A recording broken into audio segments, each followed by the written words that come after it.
top 5 basketball movies, in my opinion, of all time. Now, I've said countless times that basketball movies are among the worst for quality movies in all sports. But I think if we was going to do all sports movies, my number 1 basketball movie would be in the top of those movies, because it's 9. Honorable mentions, who should we start with? Okay, we'll start with Uncut Gems. Now, Uncut Gems is not really a basketball movie, but IMDb says it's a basketball movie because it's based like loosely around basketball. It's really about a guy that sells diamonds.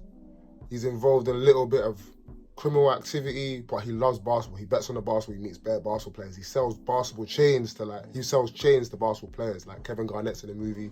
He did really well. He kind of just played himself, but he did really, really well. Kevin Garnett was sick.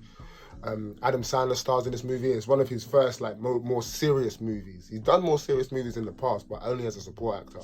This one, he's actually sick in it. He's so good. The only reason it gets an honorable mention because it's not solely basketball based. It's really based in jewelry and what kind of people can afford jewelry. Basketball players that make loads of money, bro. So that's not like a basketball movie per se because there's not really any basketball action in it. But Uncut Gems, man, that's my first honorable mention for sure. Sick, loved it, loved the movie. Honorable mention, another thing that's kind of loosely based on basketball, mainly because the main character is a sick basketball player. Like I watched it again the other day, and the basketball like scenes, it ain't great, but you kind of get the gist. Like he's breaking rims and shit. This movie is a Shakespeare movie. It's like a modernized Shakespeare movie. It's called O, and it's basically based on Othello. So obviously they had to get a black guy dunking the basketball to show he was really black. But it's a good movie all in all. He's got like some girlfriend. He thinks she's cheating. He goes mad. Good movie, man. Came out in the 90s though. I'm old. You see what I'm saying? I'm going back. The Air Up There. Retired basketball player, retired college player, was a very good college player, goes to Africa to go scout this brother, and he's got bounce, athletic guy, and he's in a village, but he's supposed to be the king of his village, bro.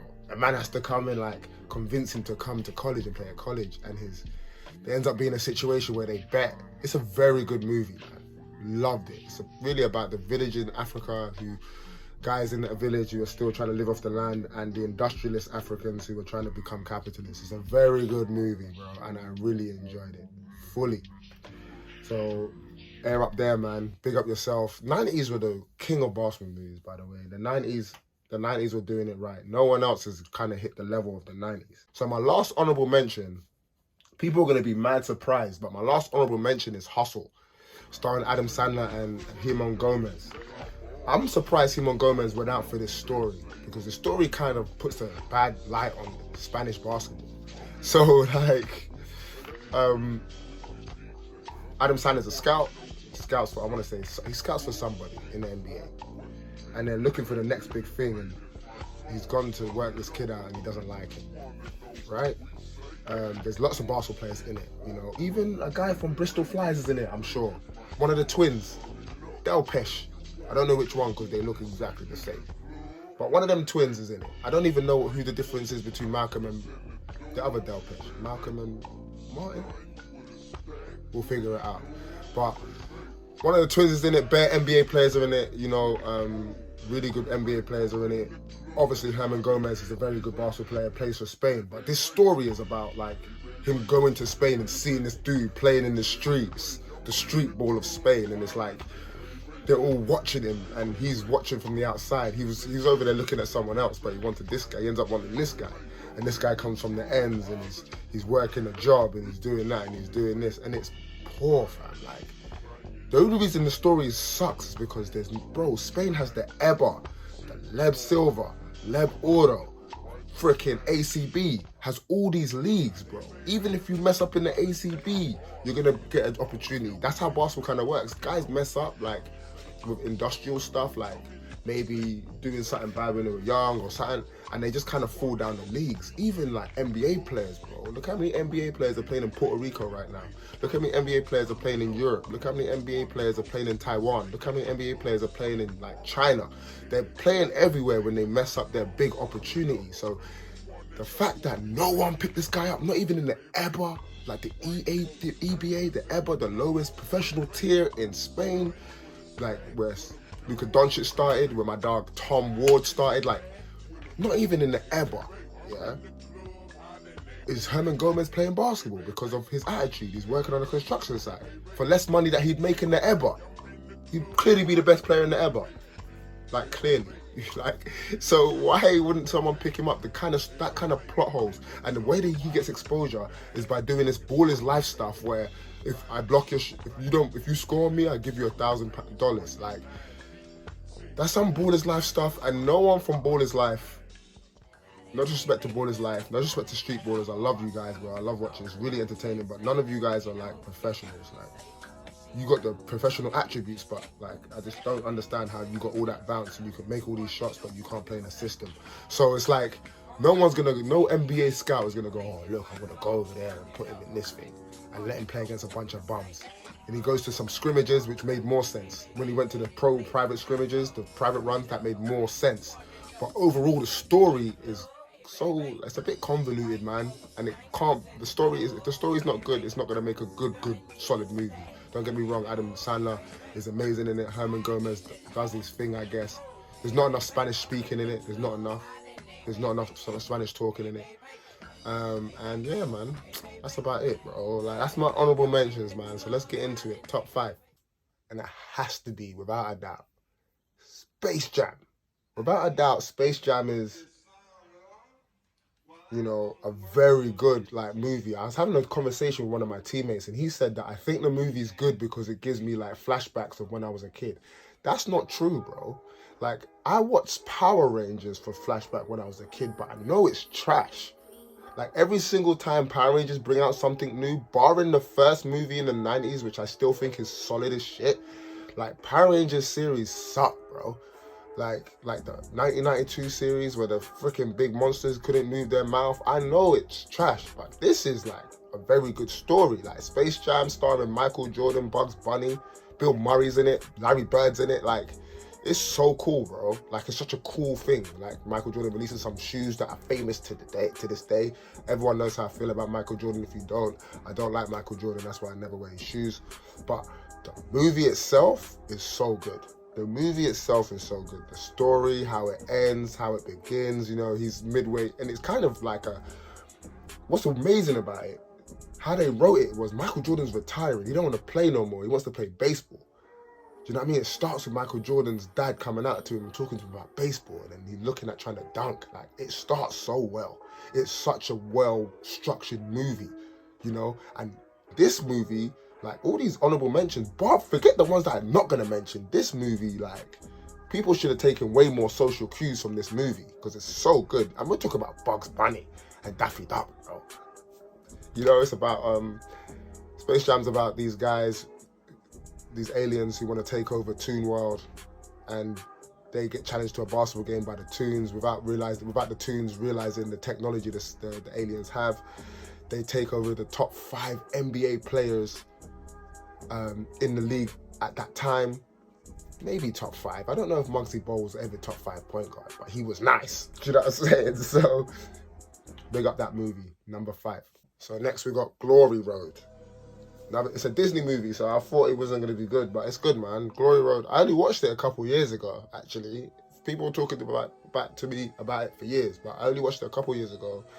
Basketball scenes are really good. It's about, and that's part of it. Like, the basketball scenes have to be good, bro. Spike Lee got that right. Obviously, Spike Lee didn't direct this movie, but I'm just saying he got that right. Glory Road's about black players trying to play in college basketball and the racism that they face in their journey. It's very, very good. It's, you know, it's 4th on the list of all-time basketball movies in my opinion. And it works, man. It's a true story, and they didn't try to fluff any of the details, really. They just told a really true story, and the true stories when it comes to racism are always super gritty, because no one actually can really imagine being in them situations whilst trying to be successful in life. So Glory Road's tough, man, and I really, really enjoyed it. Oh, 3rd on the list. I'm sad it's so low on the list, because It's got some of my favorite actors of all time in it. And one of these actors, he needs to just he wants to play basketball so bad and he's always around basketball. Semi-Pro, man. Semi-Pro is a comedy based on true events, but not the tropics, obviously. But I'm talking about the ABA merger with the NBA, which kind of stopped the ABA, even though the ABA in America is still going now. ABA is still going. Big up the ABA. They got some funky rules, though. They got some funky rules, but the ABA still goes in America. They play out of high schools, which ain't no bad thing. Like, if the BBL played out of high schools that I played in when I was in America, bro, BBL would be one of the best leagues. I played in some of the most craziest high schools I've ever seen, like auditoriums, bro, massive gyms. I played in a crazy-ass middle school. Like, if you watch my highlights when I was catching oops and shit, that was in a middle school, bro. It's just crazy. But yeah, the Semi-Pro is about an owner slash player slash coach at the time who wants to get into the NBA. And he thinks that, you know, he's going to get into the NBA by making the playoffs or something like that. Best 3 teams should go. And it's really good, man. It's, you know, Will Harrison's in it, you know, Andre 3000's in it, you know. There's some great actors in it, man. And I don't want to name all of them just in case you ain't watched them because, you know, I have to name Will Ferrell. I have to do it. He's just so funny in the movie. He's excellent. You know, I love the movie so much. I might watch it tonight. It's so good, man. It's such a funny film. And the basketball scenes are pretty good. And, you know, they kind of capture the experience of being a basketball player, like on a small team. They really, bro, it gets dark for me on that movie, bro. It gets dark, bro. So you definitely got to watch that one. 2 on my list, it's tough. Probably it's chalk up between this movie and number 1. Maybe I like more serious movies, but this movie is truly a comedic drama, like truly to the word, comedic drama. It's funny, it's dramatic, it has a great subplot, it has great actors, and it has great basketball actions in it. We're talking about White Men Can't Jump. You know, that the first time I heard that name, I remember feeling like, ooh, this could be a tricky one, could be sticky, could have lots of racial undertones, but it really doesn't. It just kind of shows you the difference between white people and black people anyway, and how some black people in the 90s saw white basketball players because of how athletic black players were in the time. Like, white people are really catching up, not in a disrespectful way, but like, just there's athletic white boys, man. Like, you go watch Team Flight Brothers, they're putting the ball under their butts and dunking whilst jumping over people. They're insane. But this is about the stereotypes on both sides, you know, the white player stereotypes the black player too. Starring Wesley Snipes, Woody Harrison, incredible movie, incredible drama. There's a beautiful woman in it, man, but I keep on getting her name wrong, man. But I had a massive crush on this woman back in the day. And then I saw her in Frasier, and I was like, what happened, bruv?